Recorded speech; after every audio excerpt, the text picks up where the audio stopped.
So good morning, good afternoon, and good evening. My name is Claire Byrne, and I'm the Community Manager for RSA US. On behalf of Mitch, Tammie, and myself from the RSA US, I'd like to thank you all for joining us for this month's US Salon, Brain Hacking, an Introduction to Mindshifting. So before we get started, I'd just like to give you a little background on the RSA US, and just to cover some ground rules for today's event. So founded in the UK, RSA stands for the Royal Society for the Encouragement of the Arts, Manufactures and Commerce, and has been uniting people and ideas to resolve the challenges of our time since 1754. So we've been around a while. And today the Society exists as an international fellowship-driven social change organization, and our proven change process, rigorous research, innovative ideas platforms, and diverse global community of over 30,000 problem solvers helps deliver solutions for lasting change. And of those 30,000 or so fellows spread out around the globe, about 1,100 live and work here in the US, including Mitch, who's here with us today. So RSA US, we exist to coordinate fellowship activities in the US with an aim towards moving the needle on addressing the inequities of our society. And before I turn things over to Mitch and Tammie, I'd just like to go through a few ground rules about today's events. And just so that we're all on the same page, kicking off in the right way. The event is being recorded, so I just wanted to flag that with you, and that will be a resource for you after today's session. And the chat is purely there for you to raise any points of clarifications. No question is a silly question, or suggestions, prompts. It's a very interactive event, and we do welcome an interactive chat. So we all come as well from different backgrounds, cultures, and countries, as our meet and greet part of the event has already told us, from Helsinki to London, New York, West Virginia. So please don't hesitate to ask if something is unfamiliar to you, or there's like a cultural difference in how we're referring to something. Most importantly, be respectful and use language that your mother or your mum would approve of, or as we would say back home in Ireland, your mam. And we just really appreciate being respectful and being kind, and listening to each other in this space. And yeah, lastly, just emphasizing to encourage the chat function. And if you need to contact me at all, or you want to have a private chat with me, you can just reach me at the general US events handle for today's event. So without further ado, let me introduce you to Mitch and Tammie. You may or may not have come across Mitch in the fellowship community in the US, but Mitch Weisburgh, FRSA, is a social entrepreneur with a specific focus and over 20 years experience on game-based learning and education technology. So Mitch has overseen growth and development of systems, content, curriculum, and courses across K-12, post-secondary, corporate training, and job readiness sectors, and has expanded organizations in both K-12 and higher education, apologies. And then over to Tammie, based in Washington State. Tammie is a regional science and computer science coordinator for Northeast Washington Education Service District, number 101. And she coordinates science and STEM programs for about 59 districts in Washington State, initiating programs that defy teaching traditions and really motivate both teachers and students to play, experiment, and learn. In the first 7 years of her career, she worked on the Space Shuttle program for Rocketdyne International. I hope I pronounced that correctly. And she is currently enrolled as a PhD candidate and is writing her dissertation on leadership and game-based education in the classroom. So I wanted to just take a minute then to pass over to both Mitch and Tammie to introduce themselves, or to just kick things off, whichever you feel is most appropriate right now. And over to Mitch and Tammie. Thank you so much. Okay. Thank you. And then I'm going to share my screen. This is Mitch. You could probably tell because I'm the guy. So let me share my screen here. And let's see if that shares in. So do you see my full presentation here? We can, yeah. All right. Okay. So we're clear to go. So, I'm Mitch Weisburgh. Thank you for the introduction, and thank you all for coming. I don't know why, but I am nervous, and I'm not usually nervous when I'm speaking, but for some reason I am this time. And right before we started, I had this this question that popped into my mind to ask you guys is, how many of you have ever interacted with someone and with whom you've had a major disagreement, especially about something important? And my guess is, like everybody, we all have. And when you're having that disagreement with this person or these persons, did you ever think like, what could possibly be going on in their mind that has them believe something that's so obviously wrong? And then like the other question that I wanted to ask you is, have you ever been able to convince them by arguing or by showing them that they were wrong? And then the next question is, and you do understand that they had the exact same thoughts about you. And what kind of dawned on me, and really what dawned on me like 5 years ago when I started this whole journey, was, wouldn't it be great if we learned how to think through problems, communicate with each other, and collaborate in ways that actually move us forward? And so that's really what I've tried to do over the past 5 years. I've tried to pull information together from kind of a wide variety of fields, including economics, brain science, neuroscience, cognitive science, organization development, coaching, and there are pieces of how to think through problems, how the mind works, how to collaborate with others, what to do when you face obstacles in each one of those. But there didn't seem to be anything that put them all together, and that's what I've tried to do over the course of the last 5 years, and it's resulted in this course that I put together. And I'll show this up later, but this is the course. It's 11 90-minute sessions. And what I'm going to do today, and with Tammie, what I'm going to do today is go over there's 3 different parts of the course and kind of give an overview of the information that's covered in each part of the course, so that hopefully you come away today with an understanding of how you might think differently about things, and maybe a desire to learn in more depth. Tammie is a person that I've known for probably 12 years, and she's actually taken the course. And so I thought it would be good because, Tammie is very outspoken, and if I say something that she disagrees with, she's not going to just be shy and kind of hold it in. She's going to tell you exactly what she thinks. And as Claire said, she was a rocket scientist. So she's incredibly intelligent, and she'll give you great feedback. So the first part of the course really starts with a view of how the mind operates, and this is obviously a very, very simplified view of the mind, because the brain has so many different parts. But in this view, which I got from the book, originally got from the book, How History Gets Things Wrong and the Neuroscience of Our Addiction to Stories, you can think of the mind as having 3 different parts when you look at a situation. The first part is this heuristic part, and those are the things that we know how to do well, the things that we can do without thinking. And when we look at a situation, what first pops up are different things that we could do, or different ways of understanding that come from those fast decisions, that heuristic part of the brain.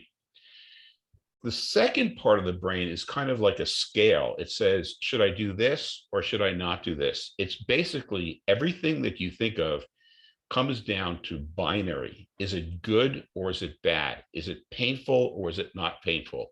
Is it pleasurable? Is it not pleasurable? It's just a binary decision. And generally speaking, those parts of the brain activate very fast.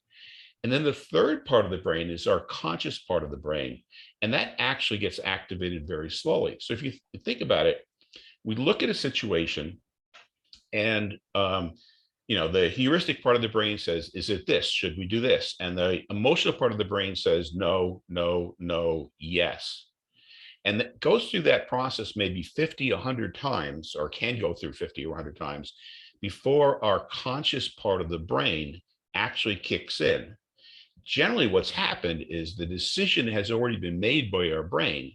And so what's left for the conscious part of our brain, and this is all of us, is a rationalization about a decision that's already been made.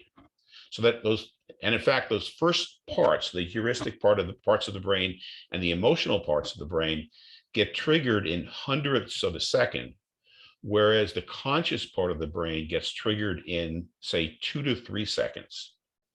So if you look at kind of, the how this works is, there's some external event, and in maybe 2/100ths of a second, your heuristic and your emotional parts of the brain start acting. Now, those parts of the brain are optimized for, number one, survival, number two, to conserve energy, and number three, to go along and or copy what other people are doing.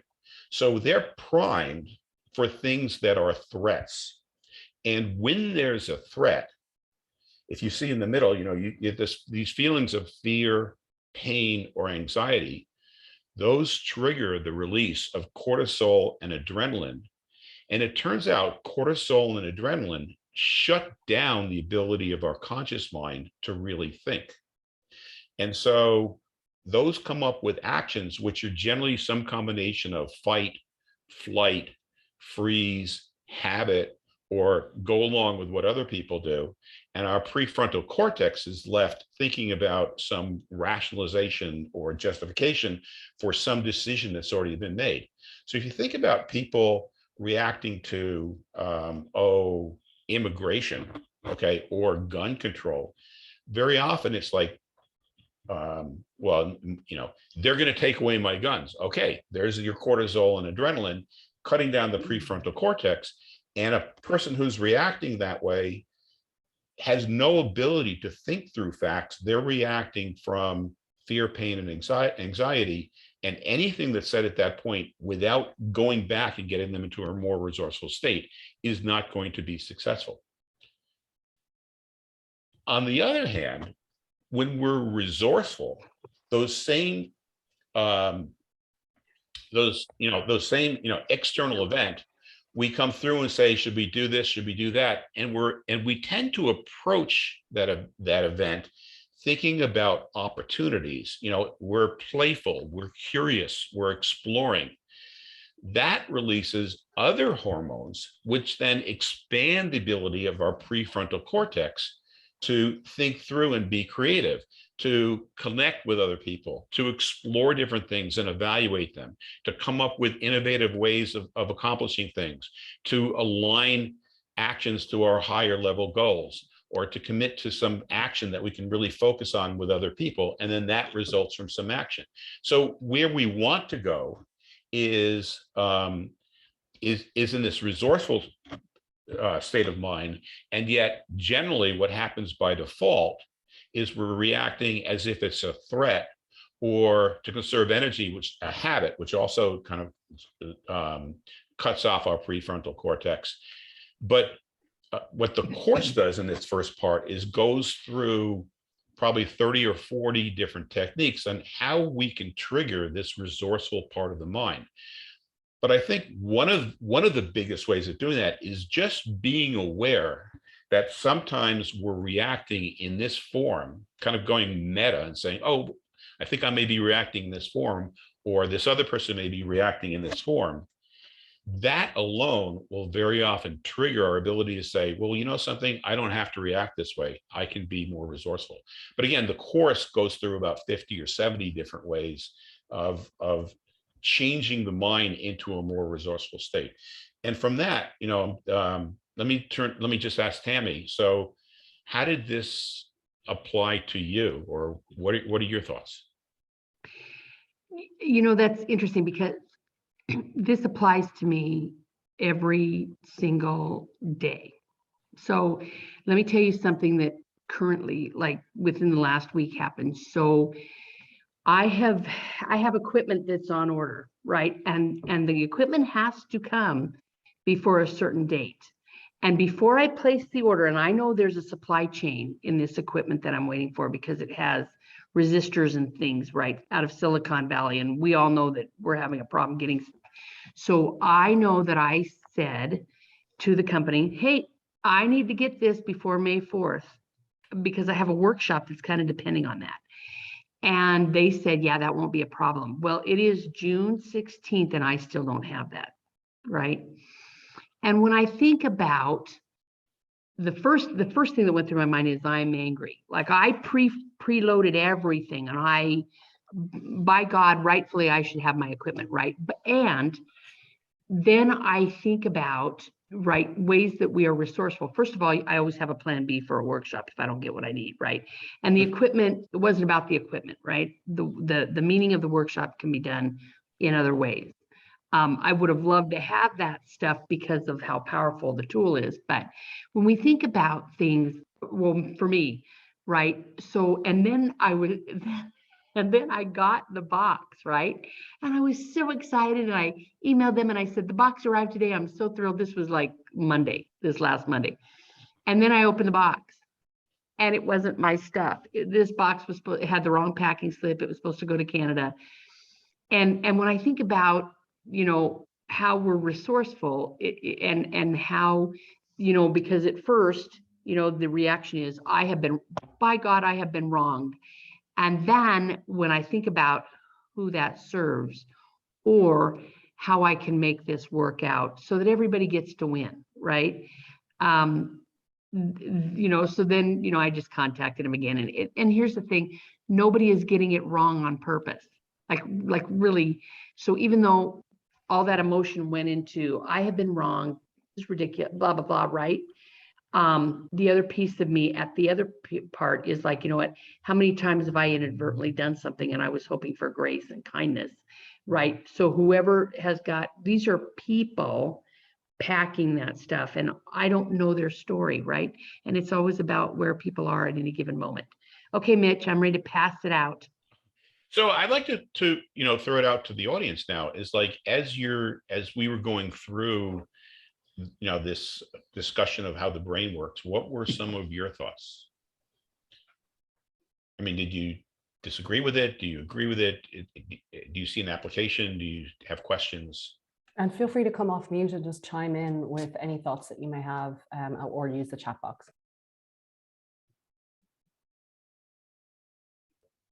Shanna, I can see you thinking. It looks like you're thinking. Well, my first thought was, this is great. What can I do to support Mitch in getting this out to schools and the teachers, right? So that was the first thing that I was thinking. And I know Mitch, so I'm totally behind what he's doing here. The next thing I was thinking is from my perspective of what I do as a coach with the Brave Thinking Institute, is when that happens and we get into that moment of where we can, or a friend of mine calls it the point of mastery, where we are in this moment of choice. Do we just keep going down the default path of our lives, or do we make a choice to interrupt the pattern, right? To pause it. And at that point, to acknowledge actually that this is a good thing. That in this moment, this is good, because as another mentor of mine says, is the content of our lives as the curriculum of our evolution. So whatever it is that's coming up for me, this is something that I'm learning. This is my curriculum right here.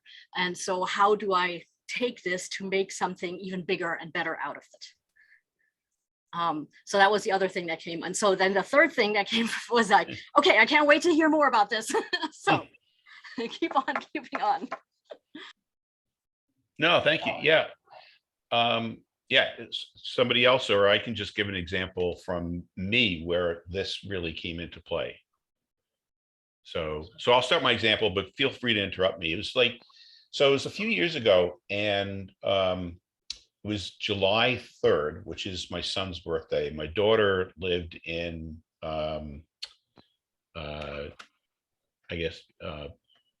Wisconsin.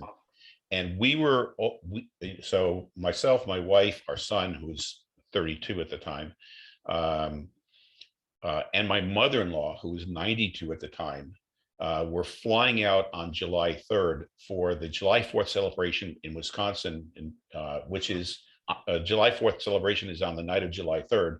It was my son's birthday. My sisters were coming into Wisconsin. Everybody was going to celebrate together. And on the way out to the airport, we get a text that the flight was canceled. And so we get to the airport and every one of us is just angry, and there's lines. And by the time you get there and they say, well, we can fly you out the day after tomorrow. And like, we're only going for the weekend. So, and we're going to miss the birthday. And it's like, and then all of a sudden it's like, you know something, I'm just angry. And like, just take a deep breath. Where are you now? And then like, what's the best thing that could happen? And it's just like, boom, just like that. It was like, well, you know something, it's Herbie's birthday today and we're in New York and we can have a party. So it was like, okay, you know something, let's just plan a party for an hour from now. We're an hour, you know, it'll take us, you know, 35 minutes to get back home again. And it was like, I'll do this, you do that, you do that, you do that. And then we just put together and we had 15 people over and we celebrated a party and we had a great time. But it could have just devolved into, you know, into just the anger. And it's just this ability that we all have to switch off and to understand that just because we're angry and we only see or we only see one way of doing something doesn't mean that's what we have to do. And just imagine the ability for young people to start getting those capabilities when they're 14 or 15 or 16 years old. So they don't have to wait till they're 50, 55 for it to dawn on them, you know something, I don't have to be that way. So, you know, that's the goal. And I see there's some comments. So yeah, I recognize the sequence and familiar with the need to take a break and negotiate calmly. Exactly. Okay. And Gala, awareness is critical to decide when to use the limbic system. Yep. And when to use the prefrontal cortex for maximum strength. And that's exactly right. And it's not something that can be picked up like this, but that's why, you know, there's so many sessions for the course. So any other comments from people, or anybody want to unmute, or I can just move on to the next part? Okay, I'm going to move on. Okay, so the next part is really focused on the way we look at situations, and the overall framework that we use from this is based on something that Dave Snowden, who's also an FRSA, a fellow of the RSA, came up with, that he calls the Cynefin framework, which is a Welsh word. And when we look at situations, very often we're looking at situations like there's one right answer. And maybe we need some expertise, or maybe we need some more information, but there's one right answer. And as soon as we start thinking that way, it then becomes our responsibility to show everybody else that they're wrong if they don't have the same answer that we do. And the basis of this, of the Cynefin framework, is really there's more than one way of looking at situations. And if you look at situations, you know, there certainly are situations where there's one right answer. Okay, if I'm hungry, then the right answer is for me to eat something. Okay, it's pretty simple, and you know, you don't need to be a rocket scientist. So I don't have to be Tammie Schrader to figure that out. I know that if I'm hungry, I just have to eat something, or if my car is running out of gas, I just fill it with gas. Okay. But there are a lot of problems where there's really more than one solution that would work. And for example, if I were building an airplane, or if I were building a school, you know, I could go to many different architects. If I went to 10 architects, I would get 10 different drawings for a school. They would probably any one of them would work. Now, I couldn't go to the average man on the street. I may need to go to an expert to design the school. But what's more important in complicated problems is that, you know, we find the expertise, the information we need, first of all, but second of all, that everybody is aligned around one of the solutions, because it wouldn't do any good if I picked, oh, I like this design of the school, and then the electrician picked, oh, this design is much better, and the electrician went off on, you know, her way of electrifying the school, and the plumber chose a different design. One of the most important things in complicated issues is to align the group rather than to come up with any one decision. Well, just imagine how a conversation differs between there's one right solution to You know something? It doesn't really matter which solution we're going to choose. We just have to choose one of them. And the key is going to be us working together to accomplish that. The whole conversation changes. And then the third part is in this complex, this top left area, is that, you know, there's many different types of situations where we don't know what the right solution is. And in fact, experts are very often the worst people to be in charge of those solutions, because an expert is generally somebody who knows how to do a particular thing really, really well. If we don't know if nobody knows what's going to work, then the key thing there is to try different things and learn from them and adapt, and then try other things. And so David Snowden calls that, you know, complex, or it's an emergent practice, trying different things, learning from them, and then adjusting. And there's different ways of problem solving there. And you can imagine how our conversation about the pandemic, about the virus, would have been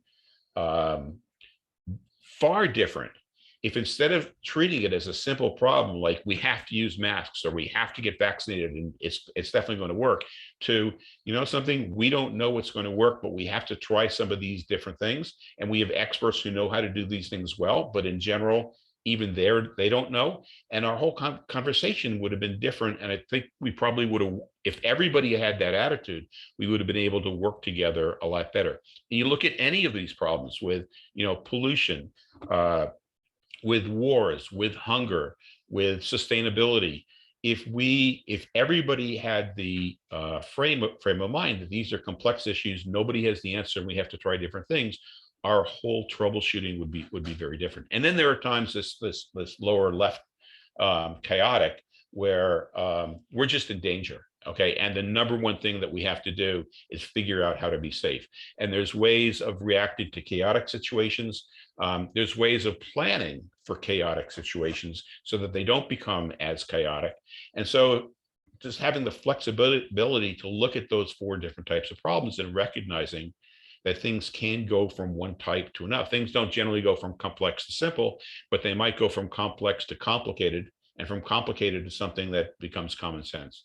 And one of the big dangers is when we regard something as simple, which is basically rule-based, and you think of bureaucracies are perfect, you know, that's their way of dealing with things, is this is the best practice, this is the standard operating procedure, this is what we're going to use.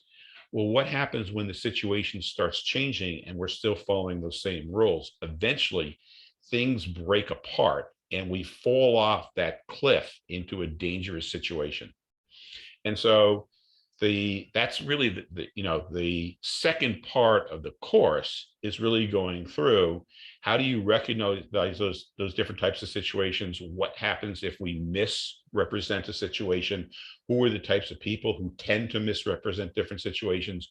What are the different ways of dealing with simple, complicated, and especially complex? Because so many things that involve people become complex, because we do something to the system, it changes the people. That, you know, once the people start changing, that changes the system itself, and we have no idea what's going to eventually happen. And then how do we prepare for chaotic situations? So so Tammie, I'm going to ask you, you know, thinking about these formats, how is that these 4 different ways of looking at situations, how has that affected you? You know, it really, and I know Mitch, you and I've talked about this, but it really, when I am confronted with something, I like to think about this chart, and I'm very visual, so I actually visualize it in my head, right? So everything in my head is a story. But I remember, and Mitch knows this, but my husband had to have open heart surgery, and we had just gotten him home. And I don't know if you know this, but it is a 4-month recovery. They're not lying about that. It is a thing, right? So we're a week into his recovery, and I am doing most everything for him. You know, I mean, slowly but surely handing it back, right? So that's a complex problem about who's going to do what. But what happened in the middle of that is I had to be rushed to the hospital for an appendectomy. And I remember sitting in the hospital, and a lady came in. I'm sorry, she wasn't the nurse. beautiful lady comes in and she's talking to me and we're talking about jewelry and I have no idea who she is. But God and everybody walked in at that point. It was like I felt like I was in Grand Central. But the point is, she walked in and we're just talking about jewelry and whatever. And then she smiled at me and patted my hand and said, "Oh, and by the way, this is appendicitis. We're going to take your appendix." And I looked at her, I said, and in my first thought, I thought, this is a complicated problem. And I said to her, "No, I don't think you quite understand. Let me explain this to you. I'm a primary caregiver for somebody at home who can't drive. He can't, I can't be here. So we need to solve this problem." And she smiled at me and she was so kind. And I remember thinking at the time, I can't believe she just didn't look at me and say, "Lady, you are insane." But she looked at me, patted my head again, and she said, "I've seen your CAT scan. You're not leaving with your appendix. Like, we're not letting that would be malpractice." But she didn't quite say that. And in fact, she said, "In fact, they are prepping your room, your OR now." And at that point, I should have kind of picked up on maybe I'm in a little bit of trouble here, but I didn't. And so I just remember looking at her and thinking about this chart and thinking, okay, so this is really a simple problem. Like, I don't have a choice. They're not letting me leave. So I said to her, "Ma'am, let me explain this again." So I have to be home taking care of my husband. And I cannot have him worried about me. That isn't good for a heart, right? I need him calm. And she smiled and she said, "Okay, well, I will tell you this." And I can see that she sees that I'm trying to problem solve something that in her mind, I'm sure, is very simple. You're going upstairs, you're getting your appendix out. That's what she said. "I'll tell you what, they're taking it tonight." She said, "I know they are. You'll be home tomorrow morning." And of course, again, I'm trying to problem solve. And I said, "So what does tomorrow morning look like to you? Is that 11:59 a.m.? Because now I've got to figure out how to get my husband Karen for how long, right?" Right. And in my mind, that's where I went. But what I love about this framework, in the end, after she left and my mind could kind of settle down, I remember looking down at my feet and seeing my little toes because I'm wearing sandals. And I remember looking at my toes thinking, I cannot believe my toes and my feet and my body are sitting in a hospital. I can't believe that. And then I thought, and here are your choices. There are so many things that are out of my control. And here are your choices. You can either lament this situation, Tammie, or you can start looking for miracles. It's that simple. There are no other options. The road diverged into the woods. 2 roads, just 2. I can, Mitch, when I think about your party story, I think about, okay, I took something that really was simple to this doctor. It's complex for me. It is not complex for her. She's not letting me leave with an appendix because that's malpractice and probably life-threatening to me, which didn't cross my mind at the time. I was simply, grappling with things. So Mitch, that's my story on this chart. And I love how you can go from, okay, this feels complex, but the bottom line, when I'm looking at my little toes, I'm thinking you have this path or that. That's all you got. And I'll say, you with the appendicitis, I mean, that's as much a chaotic situation because the number one thing that has to be done is you have to get to a safe situation. And then after you're safe, you can deal with the complex situations or the complicated situations, or especially the simple situations. But when you're in a chaotic situation, the number one thing is safety. Now, your husband was also in a chaotic situation because he had to deal with safety also, but he probably could survive for 12 or 14 hours in the house alone. But after that, it becomes more complex because, how are you going to, he can't drive and there are other things that need to be happening. Yeah. Yep. So I see, so Natalie, you had a question and I'm not sure I fully understand it, but Natalie, could you unmute and ask your question?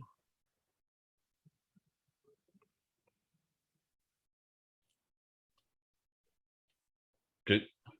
Or if you can't unmute, it says odd or bad student behaviors due to their needs not being met prevents their thinking or creative flow. So they're in that, that frame of mind back to the brain where their limbic system is controlling. So it does cause a lot of loss of time to learn and create. So to me, looking at this, there's kind of 2 issues. There's the very short-term issues. If they're being, completely disruptive in class and preventing class, then that's your chaotic situation that, you know, you have to deal with the crisis. But long term, there's some complex situation because the kids, there's needs at home that aren't being met, that have to be met, and some system has to take charge of it. Nobody has an answer. If we did, you know, there would be rules about it, you know, or, you know, and there's plenty of experts who say, well, you could do this, but not all of those work. So in a complex situation, what happens is people need to be trying different things over time, and eventually, you know, we learn from them, and we can, you know, and we can maybe develop patterns of how to handle situations where kids don't get enough to eat, or they're dealing with violence at home, or these particular kids and whatever their problems are. So that's how I think of it and fit it into this type of format. And then Gigi, can I just interrupt you there for a yes, second? yes, Mitch, please do. I think that Natalie came off mute. So Natalie, if you Oh. have anything to add to that, feel free to chime in there. I was going to say the one thing that all of that led to, the like things that have happened in our world recently, and the safety issue. When you have a child that is, you know, doing very odd or unusual behavior, that either, you know, it's putting everyone else in your classroom, the students, in shock and awe, trying to figure out, okay, how do I react? I'm watching my teacher. She's not getting mad, so I'm going to try to not be mad. But eventually, when you are trying to remove that child to get things structured so you can move forward, it's a safety issue. And Yeah. I've often brought that up, and we're all kind of in that. I feel like most of the teachers are in an unusual situation. Once we've returned from COVID and we've unmasked and we're moving forward, we never really addressed all of the materials that were lost in that time.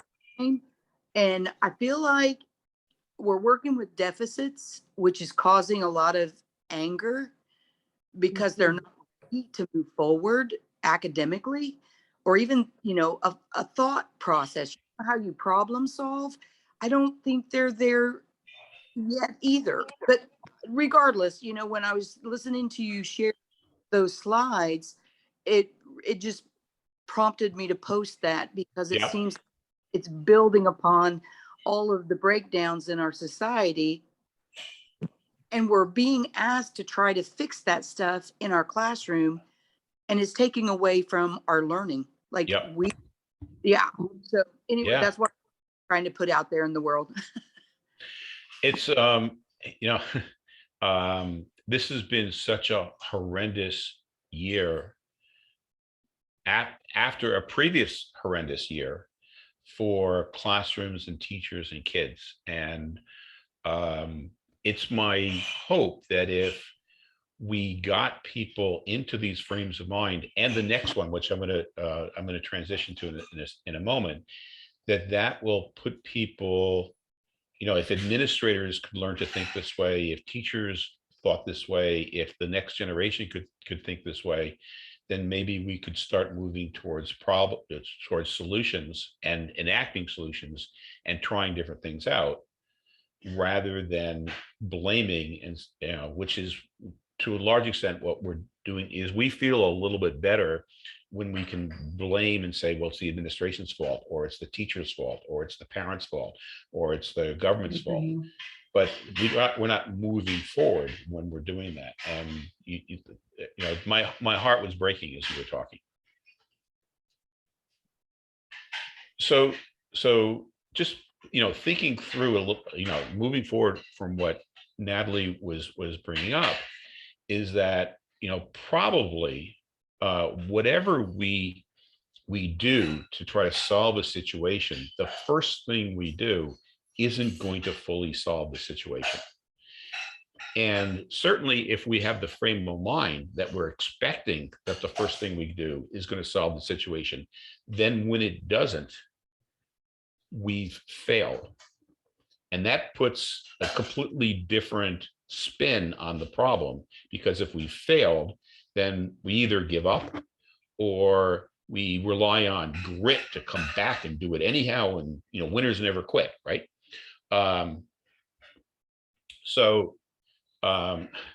Yeah, there's background noise on my side because my wife got home and I can't stop it. So sorry. So if the first thing that we do is not going to work, how do we develop a frame of mind that puts us in a position of thinking that what we do is going to primarily give us information so that we can do something else? And the overall framework that we use for this in the course is something that came out of the Air Force with John Boyd. It was called OODA loops. And he's describing like what we naturally do when we're in a situation where we're going to be trying things and then trying the next thing and trying the next thing, especially when we're in competitive situations, is we look at what's around us. We try to orient then and try to figure out what are the different things that we can do. Then we decide what to do, and then we act. And his insight, well, one of his insights was the faster and better we do that, the more likely we're going to succeed, especially if we can do this better and faster than people who are trying to prevent us.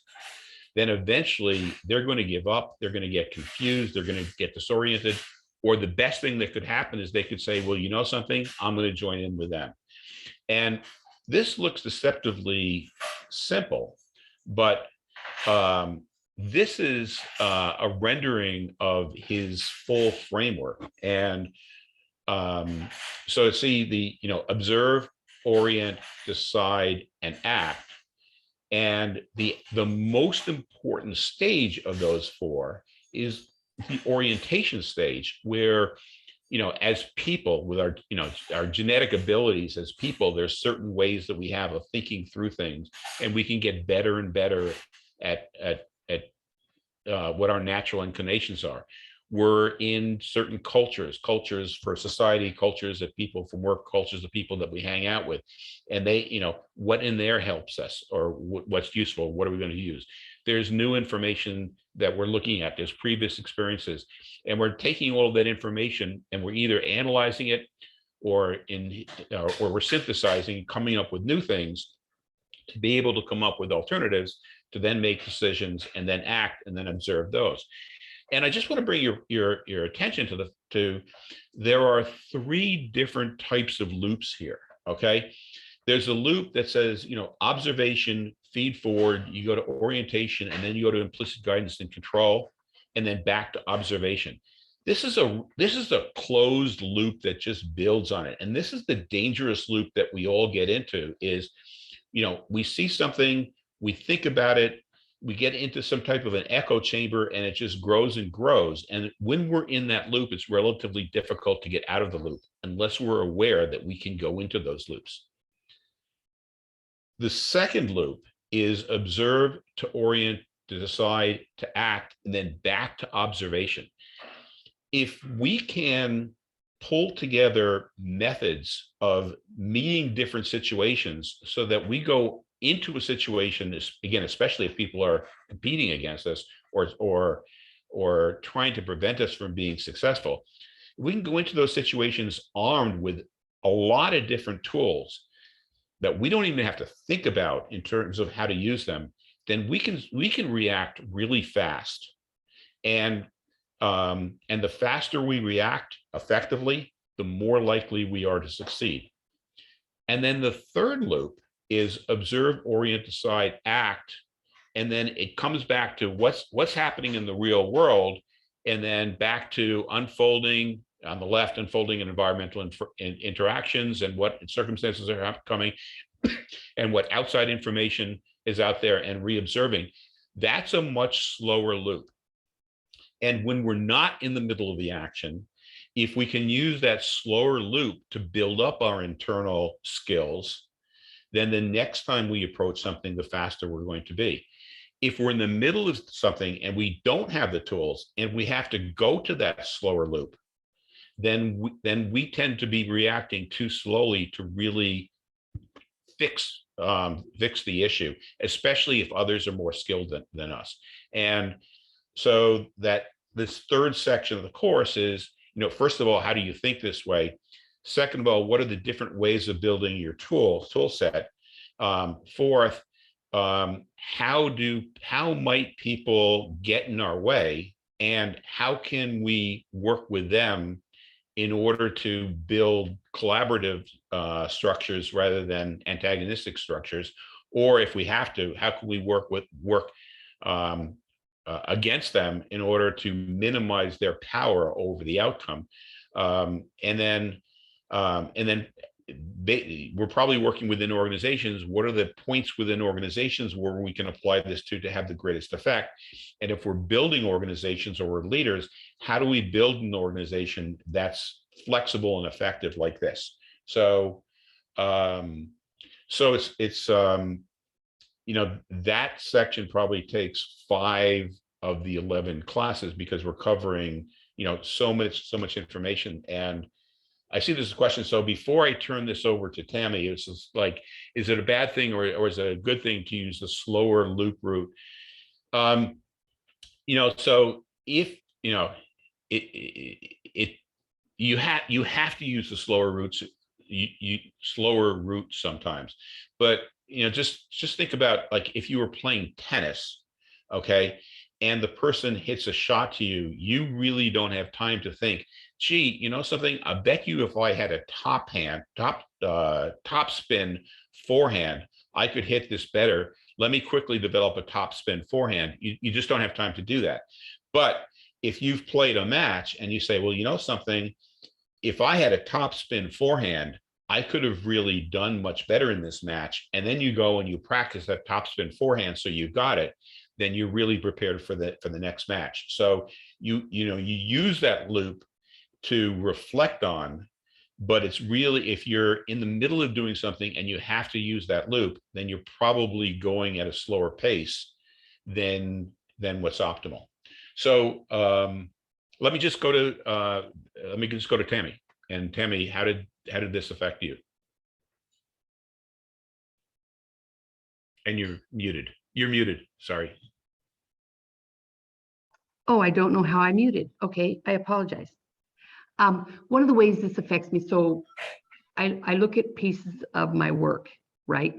And some loops are longer and some are shorter. And a lot of it is based on my own experience. Like, I think about if I were playing tennis, and I've never played tennis in my life, not even when I was younger, that would be right.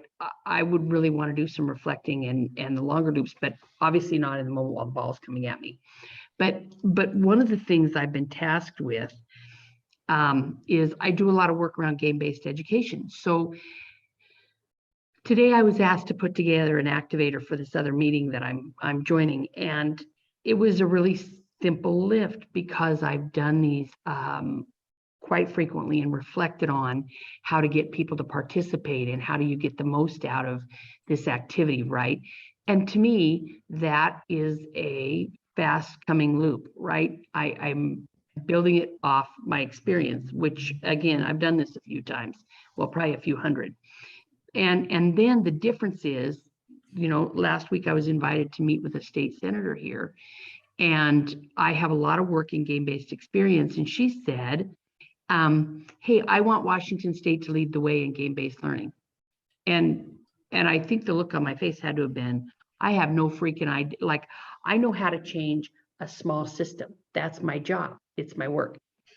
Now, how do we expand that and think about, right? And while I'm sitting there talking to her, I'm thinking about, Mitch, when you were talking about this fast loop, what are some ways to quickly get her enough information that she wants to support what we're doing? And we must have done an okay job because now she wants to expand the work. Wow. Perfect. And then Shauna had a really good question, which I responded to in the chat. But how do you see this applying to neurodiversities? And it's like, we've thought, we being society has thought, oh geez, the autism spectrum, ADHD, these are these are weaknesses. But in fact, people with autism spectrum and ADHD have very different ways of looking at situations than a lot of us who aren't on the autism spectrum or don't have ADHD. And being able to include people from a wide divergence of backgrounds gives you access to solutions that you could never have come up with without that diversity. And so that's how I really look at it, is like, we need to be, we need to tap into the superpowers that people who think differently have, so that we can come up with solutions that would never have occurred to us. So that's I hope Shauna, was that Yeah, I was thinking also on how we would be plotting that out with respect to what happens differently in the spectrum brain or the ADHD brain with respect to how the information and things flow. I'm in a relationship with someone who's on the autism spectrum, and I have ADHD. And at the beginning, it caused all number of conflicts. And now we have learned to, as soon as we get into a conflict situation, say, oh, hold on. Okay, so how does this apply to what, and we've learned to appreciate each other's way of seeing things. But I'm really also interested in seeing precisely where the processing is different in terms of thinking, because that might help with setting an environment, setting up tools that makes it easy to start seeing each other's perspective. Yeah. Can I share something, Shanna? My husband's heart surgeon, when I first met him, and he had a lovely bedside manner. He was a nice man, and he's on the spectrum. In fact, when I looked at him, I thought, oh, this is every autistic kid I've ever had in my class. And by the way, thank God, right? Because he is goal-oriented, solutions-oriented, and nothing's going to happen to my husband while it's on the table. And in fact, my favorite moment came when my husband said, which, by the way, we didn't rehearse this. I had no idea my husband was going to ask him this. But we're sitting in a room and my husband says, what's the likelihood that I will die on the table?